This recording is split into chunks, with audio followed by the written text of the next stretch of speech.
Bismillahirrahmanirrahim. Alhamdulillahirabbil alamin. Allahumma shalli wa sallim ala sayyidina Muhammadin miftahi babi rahmatillah adada ma fi ilmillah salatan wa salaman daimain bidawami mulkillah wa ala alihi wa sahbihi. Allahumma shalli ala sayyidina Muhammadin salatan taftahu biha lana futuhal arifin wa tufaqihuna biha fid din wa ala alihi wa sahbihi. Assalamualaikum warahmatullahi wabarakatuh. Alhamdulillah kita bisa kembali duduk bersama untuk mengkaji kisah Nabi Musa alaihissalam. Pada episode yang lalu kita sudah belajar tentang kondisi masyarakat di masa Nabi Musa alaihissalam, di mana Nabi Musa hidup di tengah-tengah masyarakat yang ditindas, bukan tertindas, tapi ditindas oleh raja yang sangat zalim, yang sangat sombong, yang bernama Fir'aun. Ini julukan rajanya adalah Fir'aun. Saking sombongnya Fir'aun sampai-sampai dia melihat tingkat kesombongan paling tinggi yang bisa dia capai adalah ketika dia mencapai suatu pangkat yang tidak ada orang lain bisa mencapainya. Ngaku jadi Tuhan. Nah, ini kan sombongnya luar biasa. Kemudian kemarin sudah kita sampaikan bahwasannya Allah menjanjikan dan Allah sudah menetapkan, Allah berkehendak dari kelompoknya Nabi Musa alaihissalam, dari Bani Israel yang dilemahkan, Bani Israel yang direndahkan, Bani Israel yang dihinakan, Bani Israel yang dilucuti segala kekuatannya itu, nanti akan dimunculkan seseorang yang memimpin kemudian menjadikan Bani Israel ini pemimpin. Ya, Fir'aun dan bala tentaranya akan dimusnahkan oleh Allah Subhanahu wa taala. Jadi Nabi Musa alaihissalam hidup di tengah-tengah masyarakat yang tertindas, Bani Israel yang ditindas oleh Fir'aun. Tetapi Allah sudah menjanjikan, dan janji Allah itu pasti, ya pasti dengan kalimat nuridu. Kami berkehendak. Kalau Allah berkehendak itu bukan Allah pengen terus enggak jadi. Kalau Allah berkehendak artinya ya Allah sudah menetapkan. Allah sudah menetapkan bahwasanya dari kelompok yang ditindas tersebut, wa nuridu an namunna 'alal ladzina istud'ifu fil ardi wa naj'alahum a'immatan wa naj'alahumul warithin. Itu surat Al-Qasas ayat yang kelima. Dan kami hendak memberi karunia kepada orang-orang yang tertindas di bumi Mesir itu, dan hendak menjadikan mereka pemimpin dan menjadikan mereka orang-orang yang mewarisi bumi. Jadi Allah sudah menetapkan, nih orang yang dihinakan, orang yang direndahkan, orang yang dilucuti kekuasaannya, orang yang enggak bisa apa-apa, orang yang dijadikan budak, orang yang enggak punya kekuatan sama sekali, orang yang enggak terlatih untuk perang, orang yang enggak terlatih untuk strategi macam-macam, berhadapan dengan manusia yang sombongnya luar biasa, dan manusia yang sombong ini memang betul-betul dia punya aset untuk menyombongkan diri, dia punya pasukan yang kuat, dia punya kerajaan yang besar, dia punya harta yang banyak, dia punya alasan untuk sombong, ya beda dengan kita. Seperti yang saya terangkan kemarin, enggak punya alasan untuk sombong, tapi kita sudah sombong, enggak punya duit, rasanya punya duit paling banyak, wajah di bawah rata-rata, rasanya paling ganteng satu kota. Ini kan luar biasa kita ini. Ya, Al-Quran saja belum pernah khatam, sudah jadi ahli tafsir. Ya. Ini sombongnya kita ini melebihi Fir'aun. Ya, kalau Fir'aun sombong masih punya alasan, punya aset, walaupun enggak boleh sombong. Nah, dengan kesombongan yang besar dan semua kemampuan yang dimiliki oleh Fir'aun saat itu, Allah akan nunjukkan kamu akan hancur, kamu akan binasa lewat orang-orang yang lemah.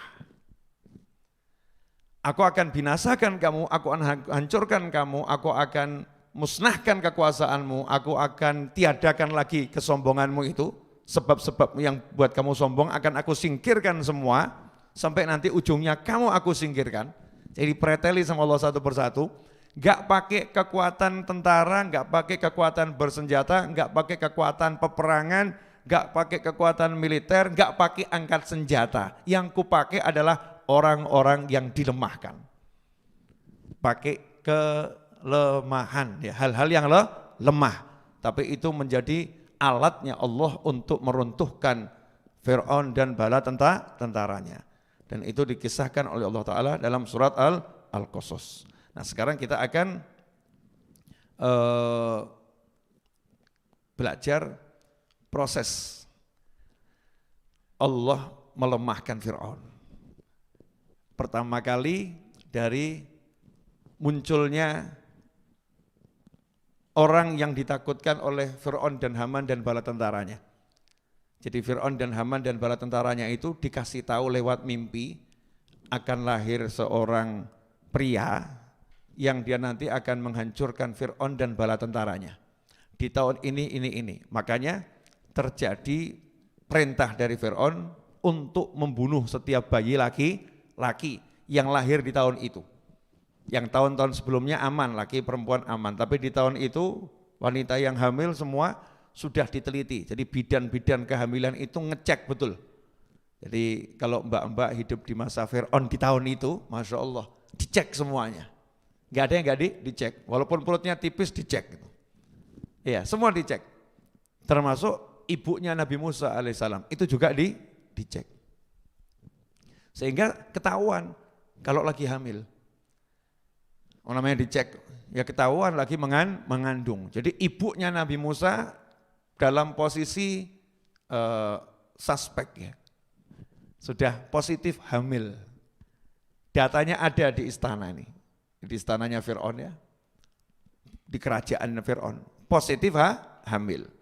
Maka bidan yang meneliti pun mencatat, ini kira-kira lahirnya tanggal sekian, bulan sekian, tahun sekian. Nah ini masuk dalam kelompok yang kalau lahir laki-laki wajib mati bayinya.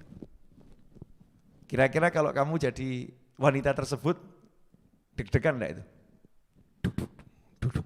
Semakin dekat melahirkan, semakin khawatir. Ini kalau laki-laki selesai sudah. Karena bidannya nyatet. Ya bidannya mencatat. Lalu Fir'aun saking takutnya itu membuat seperti itu. Semakin dekat dengan tanggal, bulan, dan tahun yang dibisikkan ya, oleh pakar-pakar di masa Fir'aun, seperti yang saya jelaskan pada pertemuan sebelumnya, maka Fir'aun semakin menggencarkan pencariannya kepada bayi laki-laki. Jadi pasukan ibu bidan ini dikerahkan sebanyak mungkin, dikawal dengan pasukan khusus bagian eksekusi. Ya bidannya bagian liti. Jadi yang namanya Fir'aun itu walaupun kejem masih menggunakan hak asasi manusia. Hak asasinya wanita itu dijaga. Gak boleh wanita diperiksa laki-laki. Jadi yang periksa tetap perempuan. Jadi Fir'aun yang zalim itu juga masih pakai aturan-aturan yang berlaku. Laki-laki gak boleh nyentuh perempuan untuk periksa. Jadi pasukannya gak meriksa. Di samping juga gak paham ilmunya ya. Gak paham ilmunya. Diserahkan sama Fir'aun ahlinya. Ibu-ibu bidan. Cek betul. Nah inilah awal di mana Fir'aun tampak lemahnya. Kenapa tampak lemahnya? Sudah dikasih tahu sama pakar-pakar tadi, ahli-ahli nujum ya, nah, oleh tukang-tukang sihir, para supernormal, orang-orang yang punya kemampuan di masa itu, berdasarkan ilmu yang mereka miliki, akan lahir bayi laki-laki, dia akan menghancurkan dirimu dan kerajaanmu. Artinya apa? Sebetulnya sudah dikasih tahu, bayi ini nanti akan jadi besar, bayi ini akan menghancurkan dirimu.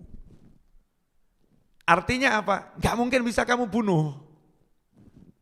Gak mungkin bisa kamu bunuh, dia akan jadi besar. Nah saking takutnya Fir'aun, seperti yang saya katakan kemarin, Fir'aun itu sudah kalah dengan ketakutannya sendiri. Jadi aksinya serba lebay. Semua laki-laki bunuh, ini kan lebay ini. Berlebih-lebihan. Kalau dia gentle, dia memang perkasa, dia memang laki-laki gitu ya. Dia akan mengatakan, para peramal, saya akan tunggu bayi itu muncul sampai besar. Face to face. Kita akan berhadapan satu lawan satu. Saya akan lihat dan saya akan buktikan. Saya akan mengalahkan dia. Jadi ramalanmu salah. Ramalanmu salah. Tapi ternyata enggak seperti itu. Sebab Fir'aun juga ngerti ini ramalannya benar ini. Takut dia. Dan disitulah terbukti kalau Fir'aun itu bukan Tuhan. Masa Tuhan takut sama ramalan? Masa Tuhan itu enggak bisa menetapkan mana yang benar, mana yang salah? Masa Tuhan enggak bisa membatalkan rencananya bayi mau jadi besar gitu kan ya? Dan masa Tuhan enggak tahu bayinya yang mana, mesti harus dibunuh semua. Di situ udah kelihatan, diumumkan ke kaumnya Tuhan palsu. Jadi yang mengumumkan Tuhan palsu itu siapa? Perbuatannya Fir'aun sendiri. Makanya kalau ketemu orang sombong kamu enggak usah repot. Perbuatannya akan menunjukkan lemahnya dia. Dia akan tampak lemah. Jadi semakin ketakutan, ya, semakin lebay itu semakin menunjukkan kelemahan seorang. Orang itu kalau kuat dia akan pede, nyantai. Contoh misalnya ada orang ganteng, tampan, di jalan dihina-hina orang. Oh wajah jelek, wajah monyet, nyantai dia. Wajah saya enggak seperti monyet. Saya ganteng kok. Dibilang dia wajah jelek, wajah monyet. Orang yang dia itu kuat, dia pede aja nyantai. Tapi kalau orang yang enggak kuat, saya dibilang seperti monyet, masa sih? Saya dibilang enggak ganteng, masa sih? Balesin, kamu yang monyet. Ya monyet-monyetan akhirnya.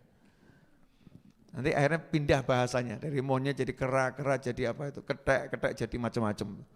Keluar bahasa padanannya akan muncul ya, naudzubillah min dzalik. Orang yang pede ya, dia kuat. Orang yang kuat akan percaya diri. Nah ini Fir'aun ternyata enggak percaya diri. Pasukannya luar biasa, enggak percaya diri. Kerajaannya hebat, enggak percaya diri. Berarti saat itu juga sebetulnya Fir'aun sudah runtuh kekuasaannya, Fir'aun sudah kalah, ya cuman tunggu tanggal hancurnya. Sudah kalah, mentalnya sudah jatuh. Ibarat orang tinju, itu belum bertanding sudah aku kalah. Ya tinggal tunggu nanti KO-nya di ronde keberapa itu. Cuman dipertontonkan ini agar penonton senang. Kalau sekali pukul KO kan gak enak ya. Baru naik ring ting dung KO gak enak. Biar sampai ronde ke-7, ke-8, ke-9. Nah itu kan seru yang nonton enak. Lalu Allah akan pertontonkan Fir'aun ini ke alam, ke jagat raya. Nih loh orang sombong. Ya, saya akan tunjukkan kalian semua episode hancurnya dia perlahan-lahan. Satu-satu. Makanya kamu kalau doa belum kabul itu bukan belum kabul, sudah kabul. Tapi episodenya dibuat panjang sama Allah Ta'ala. Biar seru perjalanan hidup kita. Biar menyenangkan, biar asyik gitu ya, biar asyik. Biar kita nanti kalau udah dapet, itu dapetnya senengnya luar biasa. Sudah dikasih, cuman tunggu episodenya selesai. Ojo kemurungsung, ya jangan tergesa-gesa. Nah ini Allah tunjukkan dengan rasa takut itu, maka dicarilah bayi laki-laki. Apa yang terjadi? Datanglah ibu bidan, dalam berbagai tafsir diceritakan ke rumah ibunya Nabi Musa alaihissalam. Yang mana ibunya Nabi Musa itu adalah cucunya Nabi Yakub alaihissalam. Ya, ibunya Nabi Musa itu cucunya Nabi Yakub alaihissalam.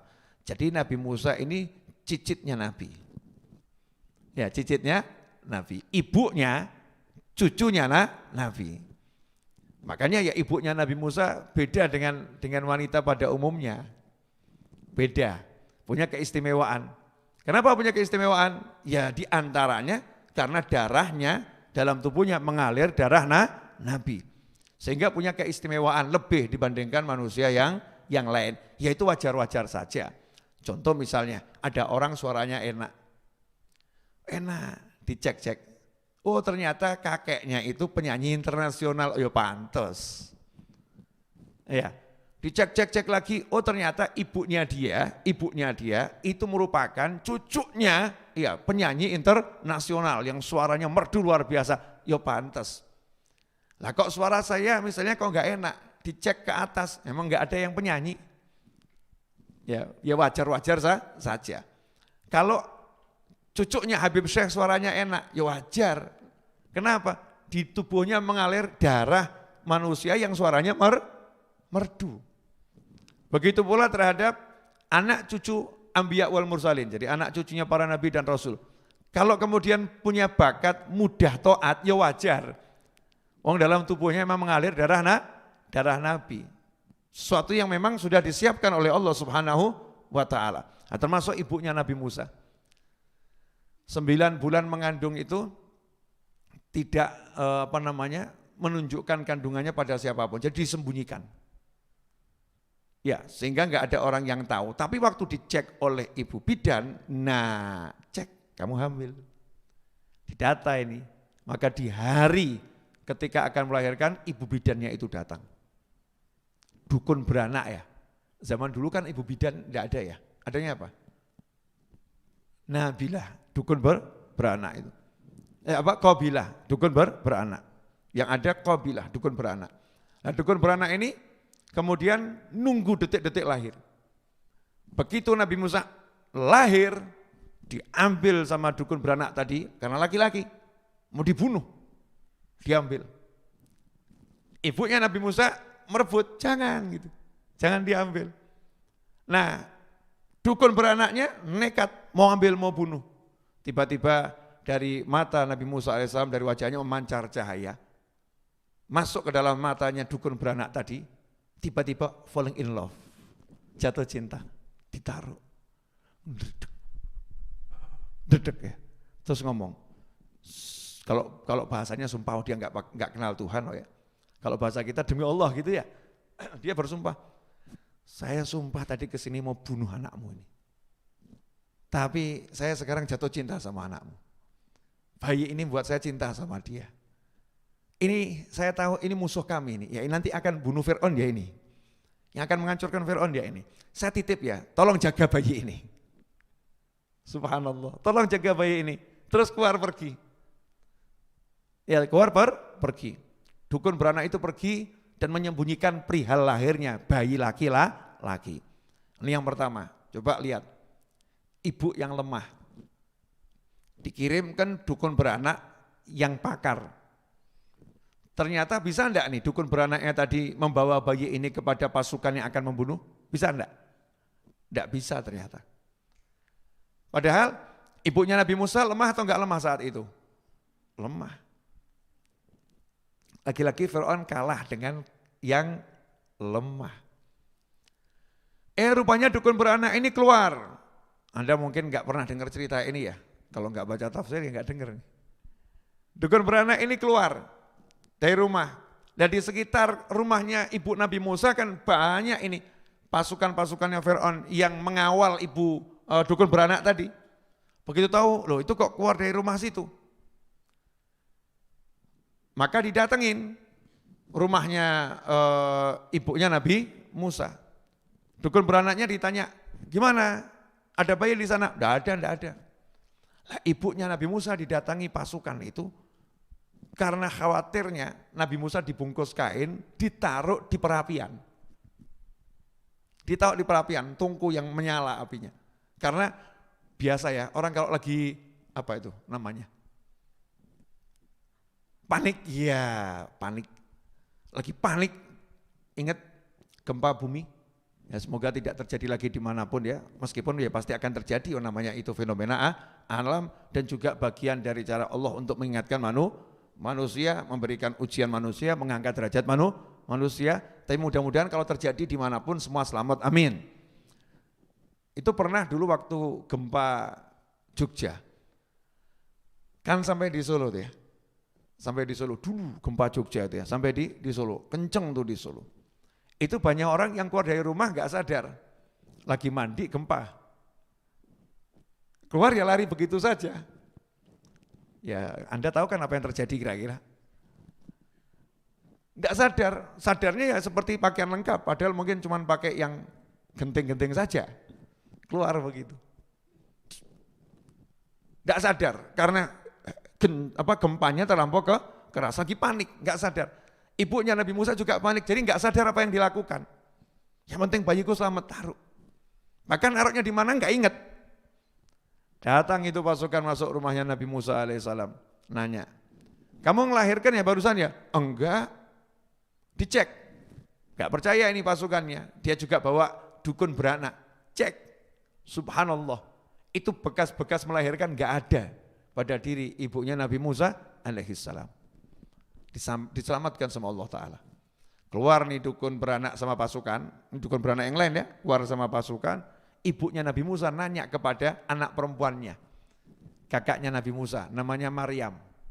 Ya namanya Maryam, jadi Maryam ini nama yang keren. Ini kadang kamu kalau dikasih nama Maryam sama orang tuamu, terus protes, zaman nu kok nama saya Maryam. Ya, padahal itu namanya Sayyidatuna juga Maryam alaihissalam. Nama yang disebut di dalam Al-Quran, nama yang bagusnya luar biasa. Gara-gara zaman kok kamu jadi terus merasa, namaku kok Maryam. Ini nama yang sangat dimuliakan oleh Allah Subhanahu wa Ta'ala.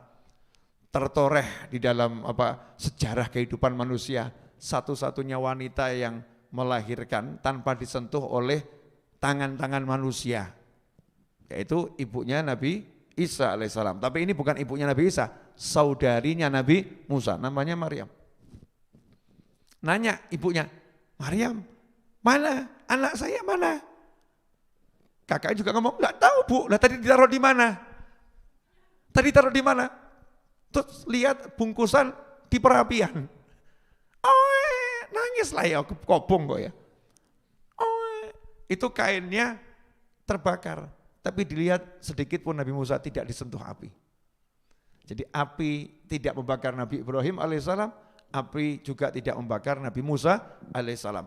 Makanya banyak juga wali-wali Allah yang tidak terbakar oleh api. Tapi don't try at home. Jangan kamu coba di rumah. Saya termasuk wali dah ya. Wah kobong awakmu. Jangan coba-coba. Nah ini kisah yang terjadi di rumahnya Nabi Musa alaihissalam. Maka Allah Subhanahu wa Ta'ala menggambarkan ini ketika ibu Nabi Musa itu dalam kondisi yang was-was. Ini kalau pasukan meneliti lagi gimana ya, pasukan datang lagi bagaimana ya. Kan disembunyikan betul tuh ya, rapi sembunyikannya. Tapi nanti kalau tiba-tiba datang lagi bagaimana? Maka Allah Subhanahu wa Ta'ala berikan jaminan kepada ibunya Nabi Musa alaihissalam di surat Al-Qasas ayat yang ke-7. Wa auhayna ila ummi Musa an ardi'ih fa idza khifti 'alaihi falqihi fil yammi wa la takhafi wa la tahzani inna radduhu ilaiki wa ja'iluhu minal mursalin. Dikatakan di surat Al-Qasas ayat yang ke-7, dan kami ilhamkan kepada ibunya Nabi Musa, susuilah dia Musa, dan apabila engkau khawatir terhadapnya maka hanyutkanlah dia ke sungai Nil, dan janganlah engkau takut dan jangan pula engkau bersedih, sesungguhnya kami akan mengembalikannya kepadamu dan menjadikannya salah seorang rasul. Ini dikatakan ayat ini menunjukkan mukjizatnya Al-Quran dalam balaghah. Dalam satu ayat ada dua perintah, ada dua larangan, ada dua kabar gembira. Satu kalimat ini. Dalam satu kalimat ada dua perintah, dua larangan, dua kabar gembira. Coba kita bahas. Wa auhayna ila ummi Musa, dan kami wahyukan kepada ibunya Nabi Musa. Bahasa Arabnya kami wahyukan. Cuman wahyunya Allah ini ada yang wahyu kepada manusia, ada wahyu kepada malaikat, ada wahyu kepada gunung-gunung, kepada batu, ada wahyu kepada tetumbuhan. Jadi yang bisa terima wahyu bukan cuma manusia. Ini kalau saya bahas bab ini akan panjang. Nanti ada babnya sendiri ya. Jadi ada batu yang dikasih wahyu, ada tetumbuhan dikasih wahyu oleh Allah Ta'ala. Tapi kalau wahyu ini kepada manusia, itu ada dua. Yang satu wahyunya itu wahyu memang wahyu risalah. Diangkat jadi rasul, jadi nabi, petunjuk untuk mengajak manusia dalam kebaikan. Yang satu lagi wahyu bukan kepada nabi, manusia biasa, tapi dikasih petunjuk oleh Allah Ta'ala. Ya, namanya juga wahyu, cuman dalam bahasa kita disebut ilham. Untuk bedakan, di bahasa Arab juga disebut ilham untuk bedakannya. Jadi wahyu itu memberikan sesuatu secara tersembunyi. Memberikan sesuatu secara tersembunyi. Dikasih sesuatu tapi secara tersembunyi. Diberitakan secara tersembunyi. Dibisikin gitu. Itu wahyu. Nah, wahyu itu bisa sampai kepada manusia biasa dalam bentuk ilham sama dengan sampainya wahyu kepada nabi sebagai wahyu. Kalau nabi terima wahyu dengan mimpi, nabi terima wahyu langsung ke dalam hati, nabi terima wahyu lewat ditemuin malaikat, maka manusia biasa bisa juga terima wahyu ditemui oleh malaikat, tapi enggak jadi nabi. Ya contoh misalnya itu, yang dalam hadis orang lagi perjalanan, tahu-tahu dihadang seorang pria. Ditanya, mau kemana kamu? Saya mau ke desa itu. Ngapain ke sana? Mau ketemu saudara saya. Kamu mau bisnis ya? Mau cari untung di sana? Enggak, saya cuma kangen, dia saudaraku di jalan Allah. Saya cinta sama dia. Terus laki-laki tadi ngomong, saya ini malaikat lagi nyamar jadi manusia, ditugaskan Allah menghadang kamu dan memberitahukan kepadamu kabar gembira. Sebagaimana engkau mencintai saudaramu itu karena Allah, maka Allah mencintaimu. Ini kan diperintah Allah ngasih kabar gembira khusus buat dia ya. Nah wujudnya apa? Malaikat lagi nyamar jadi manusia. Kemudian dalam kisah yang malaikat nyamar jadi orang yang kulitnya lagi nggak sempurna itu ya. Kemudian lagi ada yang tuli, ada yang bisu yang untuk menguji orang-orang yang berharta saat itu. Nah itu juga didatangi malaikat, tapi bukan sebagai nabi. Kemudian juga Imran bin Husain radhiyallahu anhu Imran bin Husain radhiyallahu anhu sahabatnya Nabi Muhammad SAW, Sayyidina Imran bin Husain itu disalami malaikat, tiap hari malaikat datang mengucapkan salam, assalamualaikum tiap hari. Ya, melihat dan mendengar, sebagaimana dalam sejarah kehidupan para sahabat, termasuk karomahnya sahabat.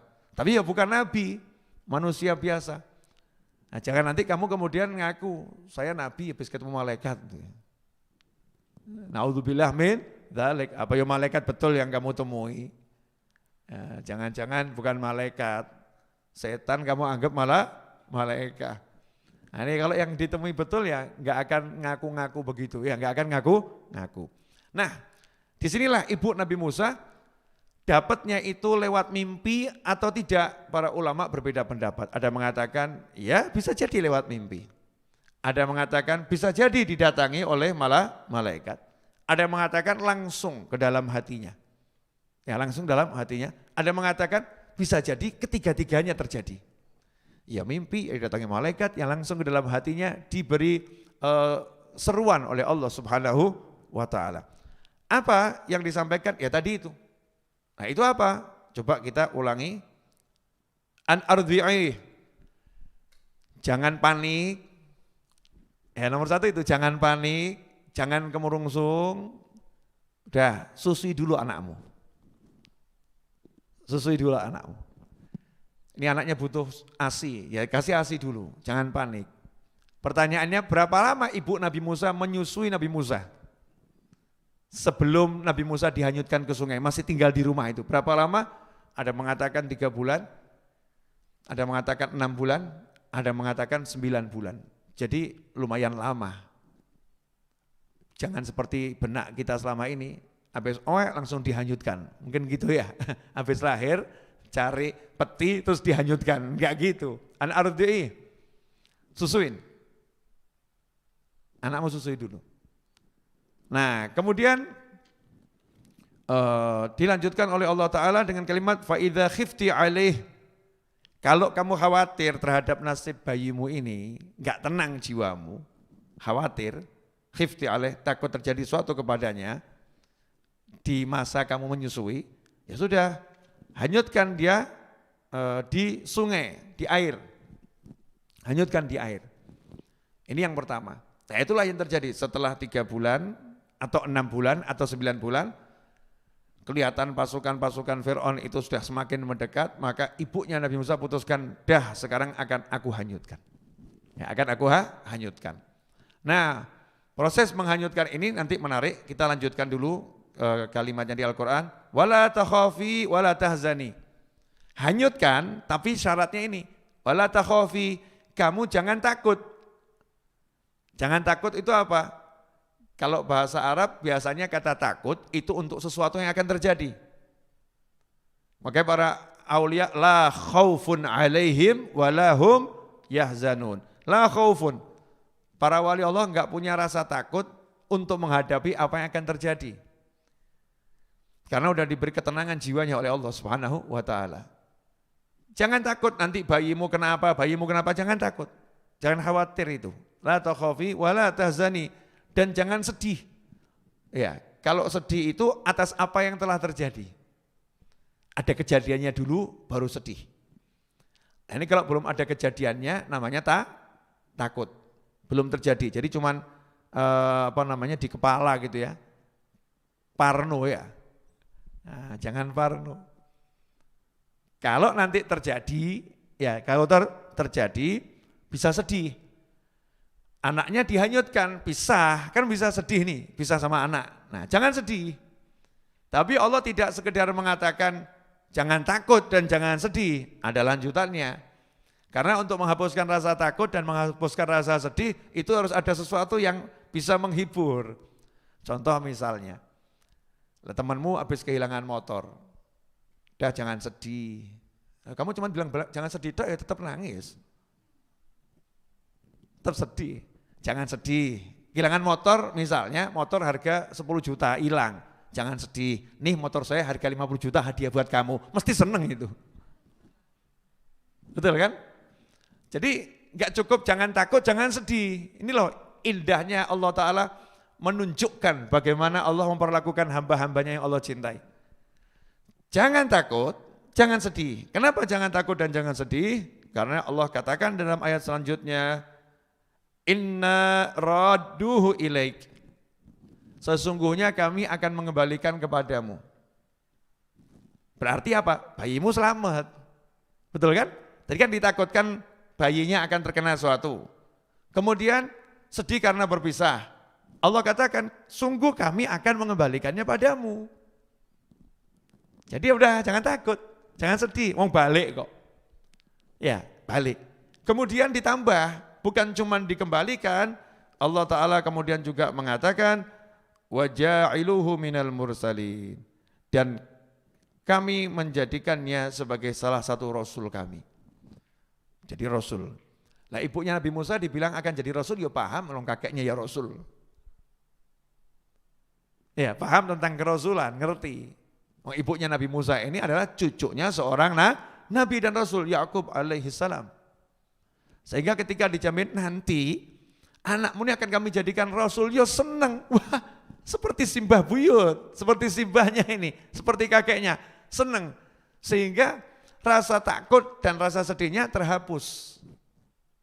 Rasa takut dan rasa sedihnya terhapus. Dan ini harus kita lakukan untuk hibur orang.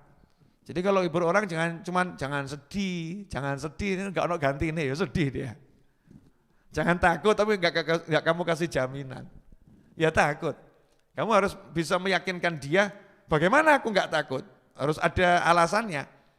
Apa yang buat aku jadi enggak sedih lagi? Harus ada alasannya dan itu sudah dijawab oleh Allah Subhanahu wa taala. Naam. Nah, sekarang ini kisah bagaimana ibu Nabi Musa proses menghanyutkan itu. Nah, ibunya Nabi, bukan pendusta, jujur. Berangkat cari tabut, peti. Kemana cari peti? Ya, yang ada kan peti besar buat simpan harta. Nanggung, maka pergi ke tukang kayu. Ya, kalau saya di Solo pesannya ke Jepara gitu ya. Ahli ukir di sana. Tolong buatkan saya peti yang kuat, yang kecil. Ukurannya cukup untuk seorang anak usia sekian. Nanya ini, tukang kayunya. Loh, mau buat apa? Saya mau sembunyikan anak saya di situ. Anak laki-laki saya mau saya sembunyikan di situ. Karena tidak bisa bohong ibunya. Nyembunyikan bisa. Ya, tapi kalau bohong nggak bisa. Pulang ibunya Nabi Musa, tukang kayu ini ya kerja, ya butuh duit ya kerja, tapi dia pengen dapat duit double. Jadi ini peti ya dikirimkan, dia datang ke tempatnya pasukan khusus bagian pencari bayi laki-laki. Laporkan, nanti dapat duit lagi. Jadi ini apa ya, standar ganda nih ya. Sana dapat, sini dapat. Laporkan. Berangkat ke tempatnya, pasukan yang bagian mencatat, mencari dan mengeksekusi bayi laki-laki. Semangat. Sampai di situ mau ngomong, tadi ada ibu-ibu mau ngomong, jadi bisu. Apa? Pegel itu tuh ya. Pasukannya sebel, bukannya dikasih duit, dipukulin. Yuk, kurang ajar kamu. Ya. Orang lagi capek-capek, stres, tambah dikerjain seperti ini. Diseret keluar, pergi. Pulang dia, sama badannya nggak enak semua. Tapi dia tahu nih upahnya besar nih kalau nemukan bayi laki-laki. Sampai di rumah, bisa ngomong. Lah, saya bisa ngomong apa? Bisa ngomong lagi. Balik lagi. Ya, balik lagi. Sampai di situ, mau ngomong, bahkan mau nunjukkan sama Allah ditambah kasusnya. Bukan cuma mulutnya yang diambil kemampuan berbicara, matanya diambil kemampuan untuk melihat. Wes, bisu dan tunanetra seketika. Semakin dihajar. Diseret sampai ke lembah itu, dibuang di sana. Sampai di situ ya bingung jalan pulang. Akhirnya dia tahu ini bayi bukan sembarang bayi. Dia tahu ini sesuatu, maka orang tersebut teriak manggil Allah. Manusia itu kalau udah kepepet, memang rahasia ilahi, ada sesuatu dalam tubuh ini kalau udah kepepet, ya teriaknya ke Allah. Saya janji, ya Allah, tolong kembalikan penglihatan saya dan kembalikan kemampuan saya berbicara, saya akan lindungi bayi itu. Sama Allah dikembalikan. Akhirnya dia melindungi rahasia Nabi Musa sampai akhirnya termasuk orang yang beriman. Sampai terakhir akhirnya masuk orang yang beriman. Awalnya jahat, tapi jadi orang yang beriman. Masuk bejo. Nah, hanyut nih. Hanyut. Tapi yang namanya ibu, walaupun sudah dikasih tahu ya, udah dapat wahyu dan sudah dihanyutkan.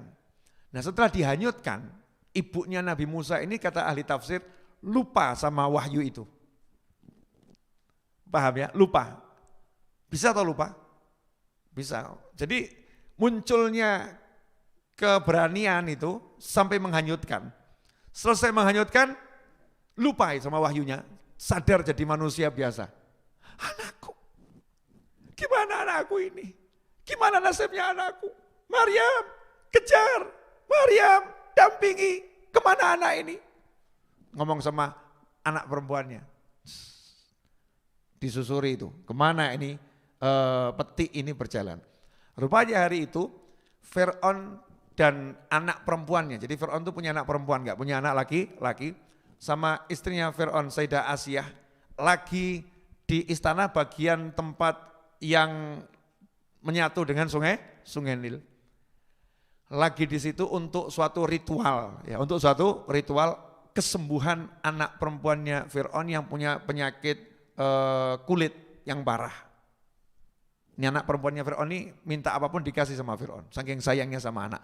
Jadi sekejam-kejamnya Fir'aun itu cinta anak. Makanya kalau ada orang sekarang ini gak cinta anak lebih kejam dari Fir'aun. Fir'aun itu sama anaknya cintanya luar biasa. Subhanallah, lagi ritual seperti itu, nanti yang digambarkan di Al-Quran, diantaranya di surat Al-Qasas, ya, ayat yang ke-8,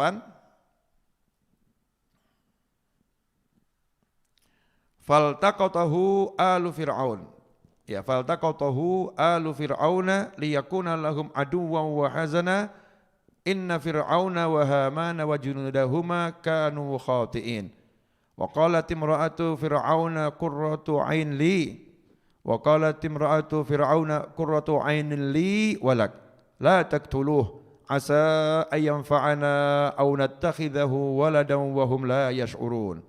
Wa asbaha fuadu ummi Musa farigha in kadat latubdi bihi laula an rabbatna ala qalbiha litakuna minal mu'minin. Wa qalat li ukhtihi qussih fabasurat bihi an junubin wa hum la yash'urun. Nah ini ayat-ayat yang tadi ini semua menceritakan bagaimana sampai ibunya merintahkan suruh ngikuti peti itu ya. Kemudian peti itu sampai di istana Fir'aun, Nabi Musa sampai di istana Fir'aun. Di situ Fir'aun lihat, Fir'aun dulu yang lihat itu. Ada peti itu. Apa itu? Petinya itu menarik itu. Jadi seperti manggil-manggil itu ya. Ambil saya, faltaqatuhu. Makanya diambil dengan dipungut. Dipungut. Jadi enggak nyari. Ya, tiba-tiba ada tinggal ambil. Beda dengan mencari. Ya, kalimat faltaqatuhu artinya ada di hadapan tinggal ngambil. Nah saat itu Fir'aun nyuruh pasukannya ambil itu. Maka dengan kayu, dengan ini ya diambil dari sungai Nil itu. Sudah dekat, peti dibuka oleh pasukannya Fir'aun dengan semua kekuatan, enggak bisa. Lihat bagaimana cara Allah menjaga ini. Ya, dibuka semua pasukan Fir'aun dengan alat-alat canggih saat itu. Fir'aun alatnya canggih loh, bangun Mesir. Itu buat piramid ya. Motongi batunya itu gimana itu? Peralatan canggih, cuman ini peti sakti ini. Peti bukan sembarang, peti, enggak bisa. Maka saat itulah istrinya Fir'aun, Sayyidah Asiyah.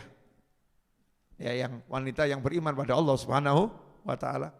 Sayyidah Asiyah ini dikenal wanita yang solihah. Di masa Fir'aun pun dia menjadi istri yang pro orang lemah, pro orang susah. Kalau Fir'aunnya suka menindas, ini istrinya suka bagi-bagi duit. Ya jadi dicintai. Istri Fir'aun ini dicintai, tapi dia enggak punya anak. Jadi Fir'aun punya anak perempuan ya dari istri yang lain. Fir'aun istrinya berapa? Oh cetako. Ya sudah, raja itu ya pasti banyak raja. Apalagi enggak punya aturan, apalagi enggak punya aturan. Tapi dengan semua kemampuannya itu, Allah enggak mengizinkan Fir'aun punya anak laki-laki. Punyanya perempuan dan cuma satu. Punyanya perempuan dan cuma satu. Dideketin sama Sayyidatuna Asiyah, peti tadi, dilihat. Di dalamnya ada bayi laki-laki, dia bisa lihat. Dan bayi laki-laki itu bercahaya. Dan cahayanya masuk ke mata Sayyidah Asiyah, langsung jatuh cinta. Jatuh cinta. Nah ini, memang cinta sama orang soleh itu enggak bisa dipaksakan. Walaupun wajah orang soleh murub bercahaya di hadapan kita, ini kalau kita enggak jodohnya ya enggak bisa. Enggak rezekinya enggak bisa. Maka jangan heran kalau ada orang soleh yang baik, wajahnya bercahaya kok orang ini enggak bisa cinta ya. Tambah orang ini mencaci, maki, menghina, ya jatahnya emang begitu. Kesian. Ya kan enggak sih? Kasihan. Nah kalau kita punya mata yang bisa mencintai orang soleh, telinga bisa mencintai orang soleh, mulut bisa mencintai orang soleh, tubuh bisa mencintai orang soleh. Jangan sombong. Itu karunia Allah kepada kita, alhamdulillah. Jangan menghina yang belum bisa cinta. Sakno, kesian gitu kan, kasihan. Kita alhamdulillah, insya Allah minas su'ada, orang yang beruntung, dunia akhirat, amin. Nah, disitulah subhanallah, peti yang gak bisa dibuka itu, dibuka nyantai oleh Sayyidah Asiyah. Begini toh, tik, buka. Digendong. Bayi laki-laki ditunjukkan ke Fir'aun.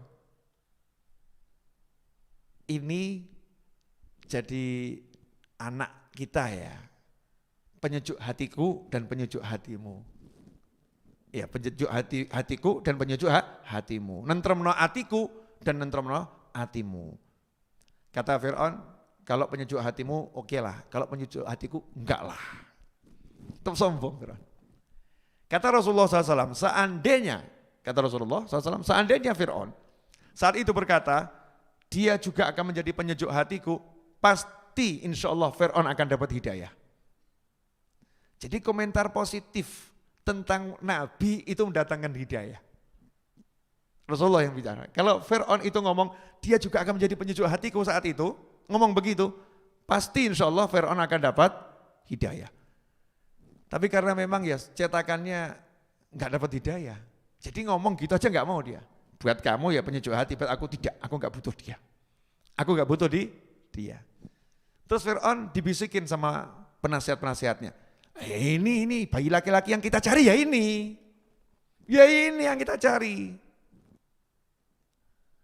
Dan disitulah istrinya Fir'aun punya jasa yang besar. Secara ini ya syariat ya, kita nggak bicara kekuatan ilahi. Secara syariat istrinya Fir'aun berkata, bukan ini yang kamu cari, bukan. Loh, kok bisa bukan? Iya, ini bayi umurnya kelihatannya lebih dari setahun. Gede, Nabi Musa gede itu.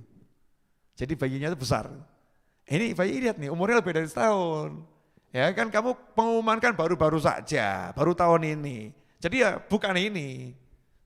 Itu yang namanya peramal-peramal juga mantuk. Iya, masuk akal. Masuk gitu kan ya. Masuk. Nah, yang pertama itu, yang kedua, ini kan dari laut. Dibawa ke Sungai Nil. Ya kemungkinan besar ya bukan dari wilayah kita. Ini dari tempat lain, dari jauh. Jadi enggak sesuai ramalan. Ya udahlah, okelah kalau gitu. Ambil. Katanya Sayyidatuna Asyah tadi, boleh enggak saya ambil jadi anak? Siapa tahu nanti bisa ngasih manfaat buat saya, ngasih manfaat buat kamu. Ambil jadi anak buat kamu. Tapi dia enggak bisa ngasih manfaat buat saya, aku enggak butuh sama dia. Tetap sombong Fir'aun. Tapi sombong-sombongnya Fir'aun itu sayang sama anak, loh itu aneh. Jadi 8 hari Nabi Musa itu nangis. Nangisnya keras. 8 hari. Lah yang memungut itu enggak paham. Ini yang bantu mungut tadi ya. Para tentara yang ngambil peti enggak paham. Kalau yang dicari-cari ya ini. Yang akan menghancurkan kalian ya ini, enggak paham. Enggak tahu. Maka diibaratkan oleh para ulama, kehidupan Nabi Musa di tengah-tengah kerajaan Fir'aun itu seperti bunga mawar di tengah duri di sekitarnya. Ya, bunga mawar itu tumbuhnya di mana? Di pohon yang berduri, tapi muncul mawar yang indah. Jadi duri-duri itu ibarat Fir'aun, bunga mawarnya Nabi Musa alaihissalam. Indah. Makanya kita jangan mengatakan gak mungkin bisa muncul orang yang hebat di tengah-tengah orang yang rusak. Bisa. Ya, kalau Allah mau bisa, tapi jangan buat dalil. Saya kan hidup di tengah-tengah bar gak jadi masalah Habib. Saya di tengah nightclub gak jadi masalah. Kan saya bisa seperti Nabi Musa, ora kayak Fir'aun awak monggo. Jangan gitu. Nabi Musa Nabi, Rasul dipilih Allah. Lah kamu siapa? Kita ini siapa? Tidak bisa kita begitu. Kita harus cari lingkungan yang baik, cari lingkungan yang positif. Jangan salah ngambil dalil. Dalilnya pertentangan semua itu nanti dengan faktanya yang ada di masa kehidupan Nabi Musa alaihissalam. Ikhwani rahimakumullah.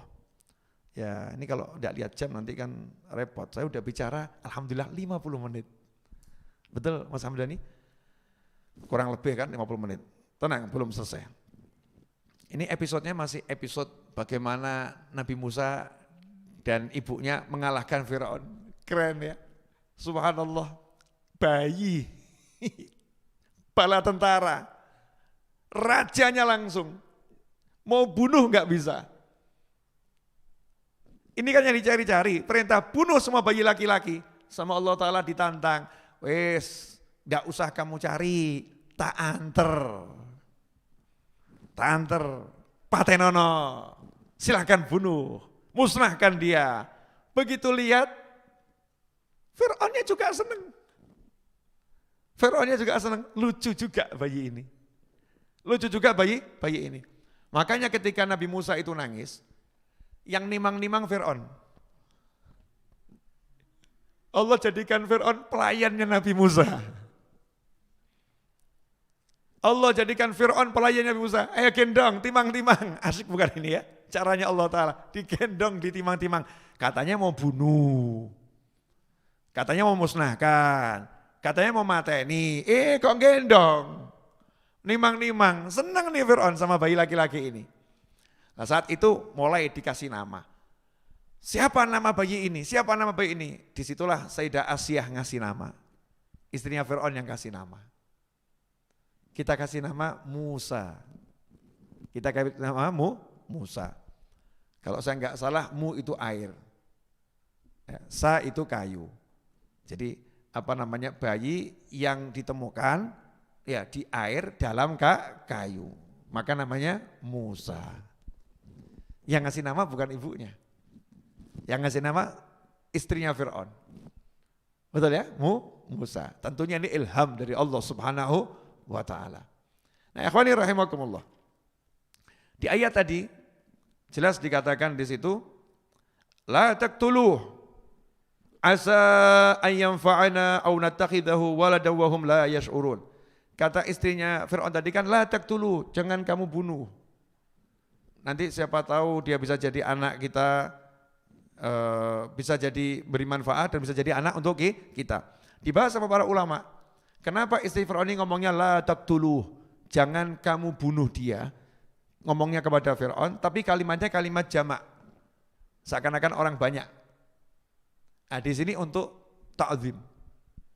Kalau bahasa Indonesianya, misalnya kalau kita mau menghormati diri kita sendiri kan, kami atas nama, ini kan kemuliaan ya. Bahasa Arabnya antum, satu orang dipanggil antum. Kalian, padahal satu orang untuk penghormatan. Nah, istrinya Fir'aun ngomong ke Fir'aun, la taqtuluh, jangan kamu bunuh, tapi dengan bentuk jamak, jangan kalian bunuh. Maksudnya ke Fir'aun seorang ini. Untuk apa? Pengagungan. Jadi cara bicaranya sama Fir'aun pun penuh penghormatan. Lah kamu kalau lagi punya pengen, tuh ngomongnya ya begitu. Hormati yang kamu pengen dapat dari dia sesuatu, yang ngomongnya dengan penuh penghormatan. Sepuroni pun enggang kata. Ya, bla bla bla. Jangan, aja loh ya. Aku njaluk gitu. Marang awakmu, ya tidak enak tuh ya. Walaupun itu bahasa belak-belakan. Tetapi ini kalau kita butuh pada orang yang punya kemuliaan, ya kita harus ngomong dengan bahasa memuliakan dia. Ini Al-Quran mengajarkan sampai sedetil itu ya. Bahasanya harus memuliakan dia. Sehingga nanti Fir'aun yang zalim, yang lalim ini, jadi akan luluh hatinya. Akan tensinya turun. Ya, ini cara bicara nih. Masya Allah, bahasa komunikasi di Al-Quran itu diajarkan dengan luar biasa. Kemudian juga dikatakan di sini, wa asbaha fuadu ummi Musa farigha. Hatinya ibu Nabi Musa di ayat yang ke-10, dan hati ibu Musa menjadi kosong. Sampai-sampai pengen menunjukkan, menyatakan rahasia tentang Musa. Seandainya tidak kami teguhkan hatinya, agar dia termasuk orang-orang yang beriman pada janji Allah. Jadi ibunya Nabi Musa itu kan lupa nih kalau dapat wahyu akan dikembalikan, akan diangkat jadi rasul, lupa. Sehingga begitu dengar berita anaknya di tangan Fir'aun, coba bayangkan seperti apa. Kan dibuntuti nih bayi. Ini kalau dibuat film tuh ajib betul ya. Kan sisi Fir'aun, sisi kakaknya, sisi ibunya ya, part-partnya, bagiannya ya. Ini Hamdani udah pengen buat nih, ya keluar. Gimana ibunya Nabi Musa di rumah nunggu berita. Bagaimana anakku? Jadi saat itu setelah menghanyutkan hatinya kosong. Kosong apa? Gak ingat apapun kecuali Musa. Musa gimana Musa? Nunggu berita dari anak perempuannya. Begitu dikasih tahu, diterima Fir'aun. Ya kaget. Saya ini hanyutkan, biar nggak kepegang Fir'aun. Ini sekarang diterima sama Fir'aun. Jadi mau jerit, mau teriak, itu anakku, itu Musa. Udah mau ngomong ke orang-orang gitu. Mau ngomong seperti itu. Sama Allah Ta'ala diingatkan lagi. Wahyunya itu dimunculkan, diingatkan. Jadi tenang. Setelah diingatkan jadi tenang. Nah disitulah kemudian skenario langit yang kedua berjalan. Skenario yang pertama, yang akan menghancurkan, kamu yang akan mendidik dia sampai besar. Jadi yang mentarbiah Nabi Musa itu Allah Ta'ala tapi lewat Fir'aun. Asyik ya. Tarbiyahnya dari Allah Ta'ala tapi lewat Fir'aun. Jadi Fir'aun tidak bisa mendidik Nabi Musa dengan keburukan. Setiap kali mau didik yang buruk sama Allah dialihkan. Allah gunakan cara tertentu. Sehingga Fir'aun di dia cuma baik. Sehingga selama ini kalau di kepala kita ada bayangan Nabi Musa ada pendidikan yang gak beda Fir'aun, salah, gak bisa. Kenapa gak bisa seperti itu? Ya, kita simak ayatnya.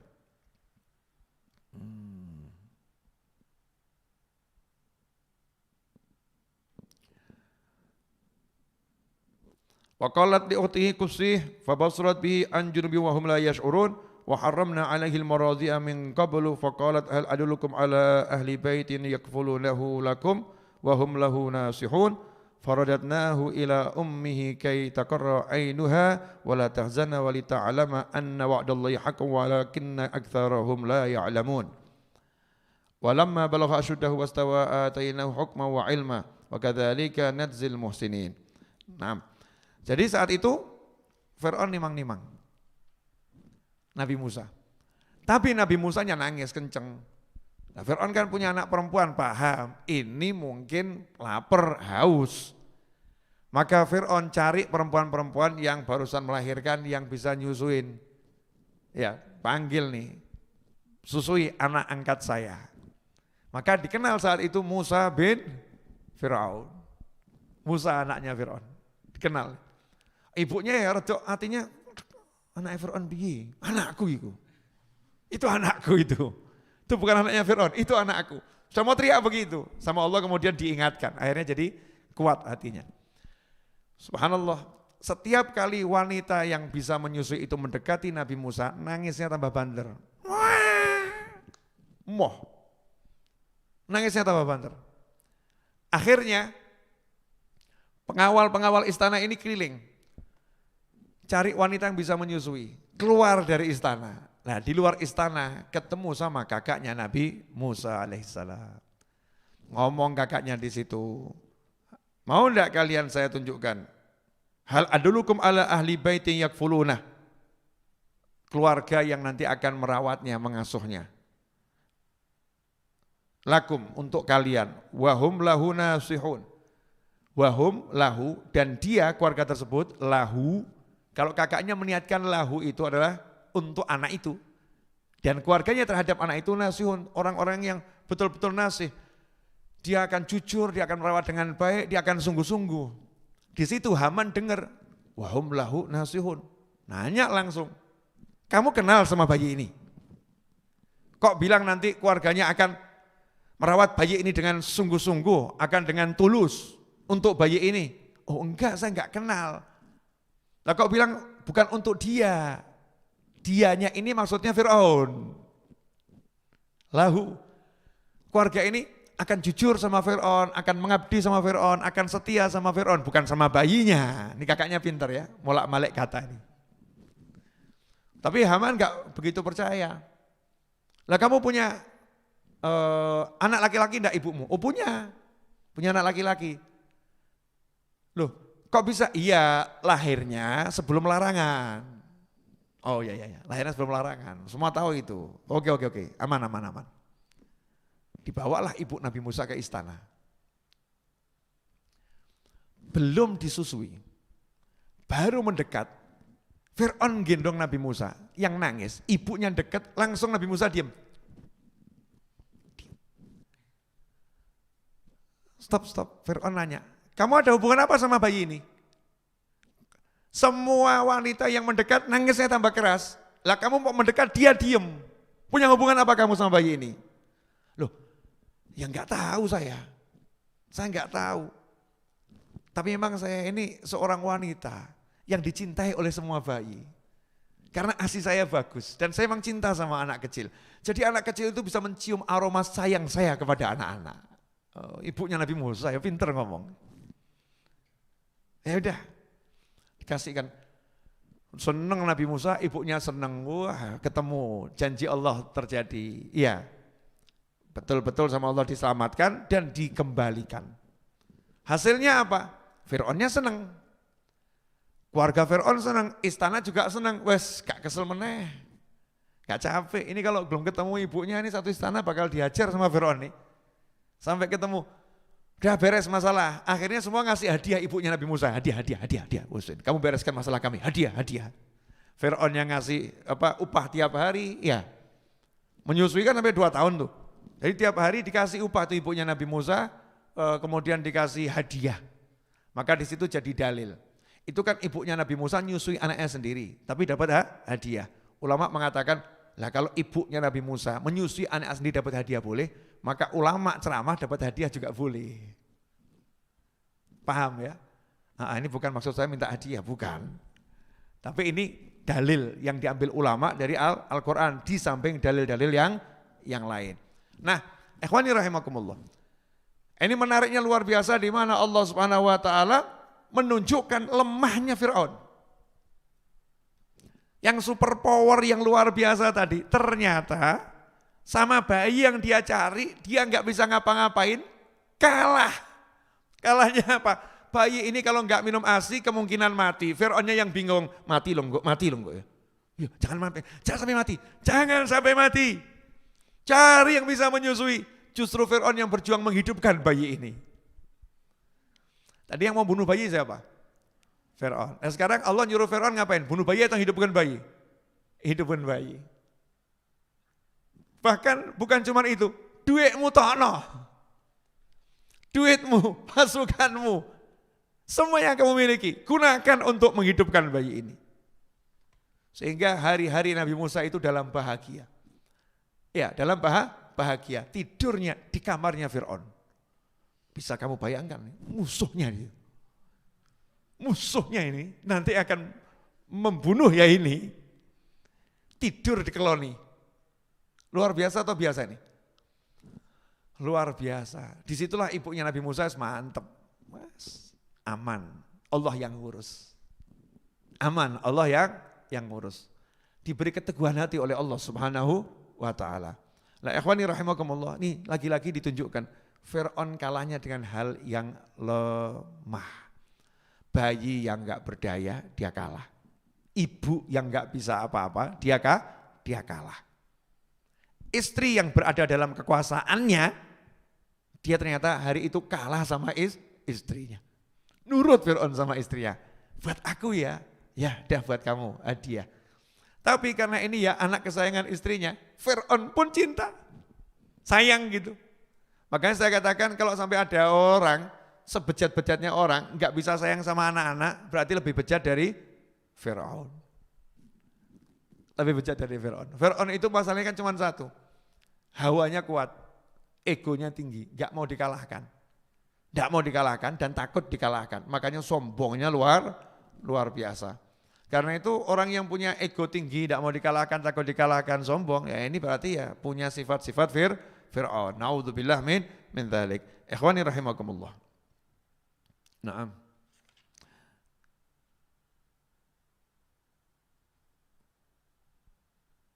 Nah, kenapa Allah kembalikan pada ibunya Nabi Musa seperti itu? Karena janji. Ya. La takhafi wa la tahzani. Jangan sedih. Sehingga ibunya enggak sedih lagi, ketemu sama buah hatinya, sama anaknya. Sehingga enggak dipisah itu kecuali cuma beberapa saat. Kan enggak lama itu pisahnya. Nah itu waktunya Nabi Musa nangis itu haus. Ini ya, lihat kuatnya Nabi Musa ya. Enggak dapat ASI itu 8 hari. 8 hari enggak dapat ASI yang cocok. Oe. Ya kakaknya kan ya nunggu di luar istana ya, enggak mungkin masuk istana. Aku punya perempuan yang bisa menyusui, enggak begitu. Nunggu di luar istana. Jadi pasukan tuh cari dulu di dalam istana, kan gede istana Fir'aun tuh ya.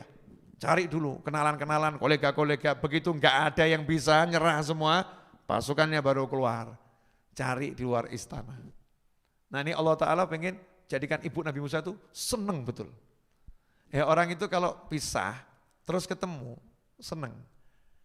Makanya kadang-kadang biar semakin seneng perlu dipisah sebentar. Zurghiban tazdat hubban. Jaranglah bertemu nanti akan semakin cinta. Kalau sering bertemu ya tetap cinta. Ada yang dalil kan tekone tresno jalaran soko golino.